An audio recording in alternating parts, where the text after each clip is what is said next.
history of the use of a nail. In the summer of 1911, when doctors told Cayce his wife Gertrude would soon die of tuberculosis, she followed her husband's treatment directions and quickly recovered. Cayce's fame as a healer spread rapidly. In the New York Times, he received rave reviews from doctors. One wrote, "His psychologic terms would do credit to any professor of nervous anatomy. While in his normal state he is an illiterate man, especially along the lines of medicine, surgery or pharmacy, of which he knows nothing." The predictions were amazingly precise in their detail, but his method was simplicity itself. It wasn't anything mysterious. He would simply lie down on a couch.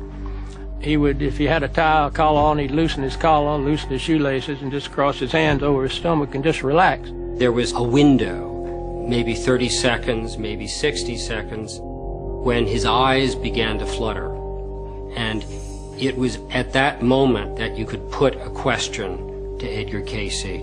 All he had to know was the name of the person the reading was for and where he was at the time of the reading. Could be in California or Kalamazoo, it didn't matter.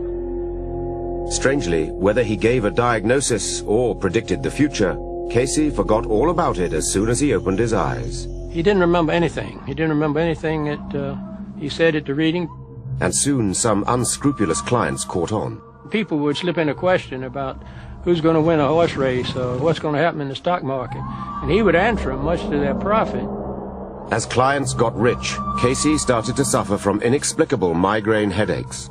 Where there were selfish purposes involved, it was as if the radar screen got fuzzy. He couldn't tune in as clearly or as accurately. It made him ill or made him upset stomach. He just said, "I'm through. I'm not doing this anymore."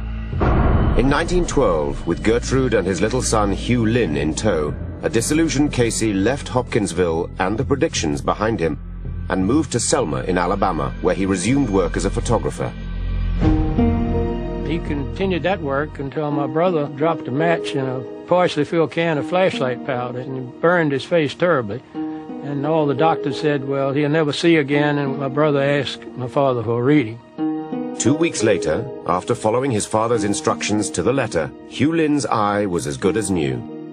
Dad realized that he could help people again and that he thought that maybe that's what he ought to do. But he made it a rule that Mother would be the one who asked the questions, so nothing could happen like happened in Hopkinsville.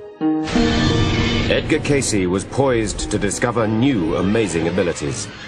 His spine-chilling visions were about to turn him into the most famous prophet of the 20th century.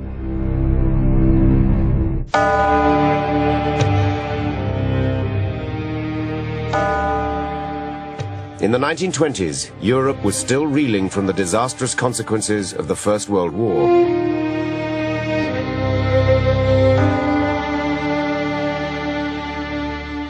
But across the Atlantic, America was enjoying its ascendancy to global superpower status. It was a time of frivolity and fun and rapid social change. Big corporations were forming, technology was on the rise, and we were changing from an earlier, simpler people to a much more complicated society. Edgar Cayce represents, as do great actors or poets, an individual who speaks out of the collective need of his time and place and culture. Clients consulted Cayce about everything under the sun. Oil prospectors asked him where to locate their oil wells. Some of the most remarkable readings before 1923 are oil readings, geophysical readings. Edgar Cayce gives almost a foot-by-foot breakdown of the geophysical conditions for a particular site. And invariably, he was right. He was dead on. Great minds also visited the sleeping prophet. Thomas Edison received readings on the nature of electricity. Woodrow Wilson, President of the United States, who was suffering from a heart condition. We know that George Gershwin received readings. We know that Nelson Rockefeller received readings. Edgar Cayce was extraordinarily eclectic in his psychic work, but his predictions on world affairs, complete with dates and vivid descriptions of events, are a testament to its accuracy.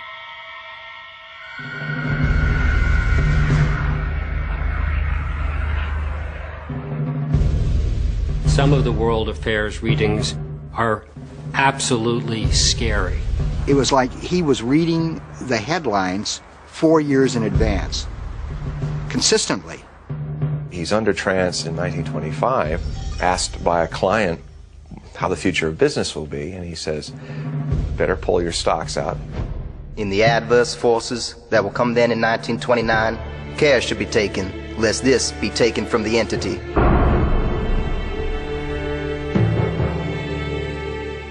Cayce foresaw the onset of the Great Depression 4 years before it occurred, and then, in 1931, he accurately predicted the end of the hard times. In the spring of '33 will be the real definite improvements. The only thing we have to fear is fear itself. Now, of course, that's the New Deal, when we did slowly start to get out of the Depression. Cayce also made several predictions about the oncoming World War. In 1935, Edgar Cayce was giving a reading to a 29-year-old freight agent, and the individual wanted to know about affairs of an international nature. Cayce predicted that there would be an alliance between the Austrians, the Germans, and the Japanese. He says in the reading, and unless there is interference from the divine, the whole world will be set on fire. In 1935, no one had any idea that any of this was about to happen. The League of Nations was still in being. Another war seemed implausible. And yet, Edgar Cayce seems to have had a psychic sensitivity to the coming of World War II. There were certainly things in the news that were the clouds of this coming war, but he targeted the time in which it might begin to occur and even its end, and many of the dynamics that went on during those war years. Cayce also foresaw social upheavals that would develop long after his death in 1945. Now is the time to rise from the dark and desolate valley of segregation to the sunlit path of racial justice. Edgar Cayce's accuracy with predictions is also suggested by his statements about how mob rule could potentially happen in the United States, particularly if there weren't some social changes. Ye ought to have a division in thy own land, before ye have the second of the presidents that next will not live through his office. A mob rule. In April 1945, Roosevelt died in office. Kennedy was assassinated in November 1963, at a time when the civil rights movement was exploding. That one instance points to how important it is to see that Edgar Cayce was also a commentator on social affairs. He said that unless there would be a kind of leveling that would come in society, that there couldn't be one rule for those who were rich and privileged and a different rule for those that were the have-nots, that we were in for tremendous, difficult changes in our culture. With this faith, we will be able to work together, to pray together, to struggle together, to go to jail together, to stand up for freedom together. Cayce was not a Republican or a Democrat.